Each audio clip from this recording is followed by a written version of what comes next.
Breaking news. Ongoing ground operation in Gaza is only the beginning of the next phase of war, according to Israel's Prime Minister Benjamin Netanyahu.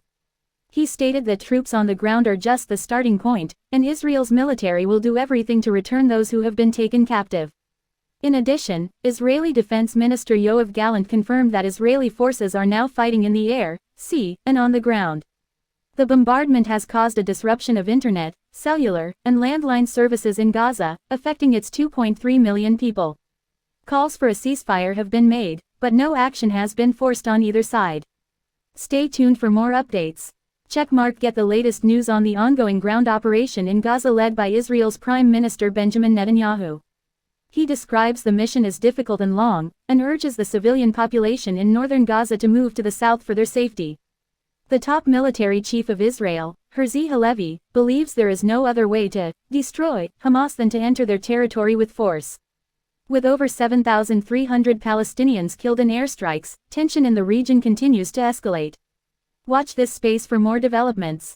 The ongoing conflict between Israel and Hamas intensifies as Israel expands its ground operations in Gaza.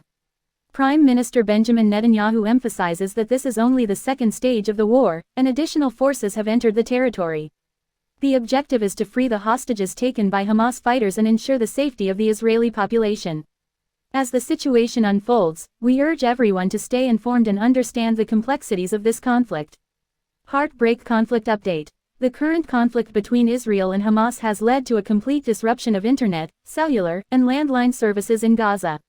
The besieged enclave's 2.3 million people are experiencing limited contact with the outside world. In the midst of escalating violence, calls for a humanitarian ceasefire have been made by Arab nations at the UN General Assembly. Despite the resolution being approved, no action has been enforced. Let's continue to raise awareness about the impact of this conflict on innocent lives. Thought balloon. Did you know that Hamas has evolved its underground tunnels over the years? Originally basic dugouts, these tunnels now stand as deep as 20 meters, 66 feet beneath the surface and are well-engineered and concrete-clad structures. This allows Hamas to pass under Israeli border barriers, including tall concrete walls. Reports suggest that Hamas has even installed Israel-proof communication infrastructure within the tunnels to prevent detection and interception of signals. Stay tuned to learn more about the evolving dynamics in the region.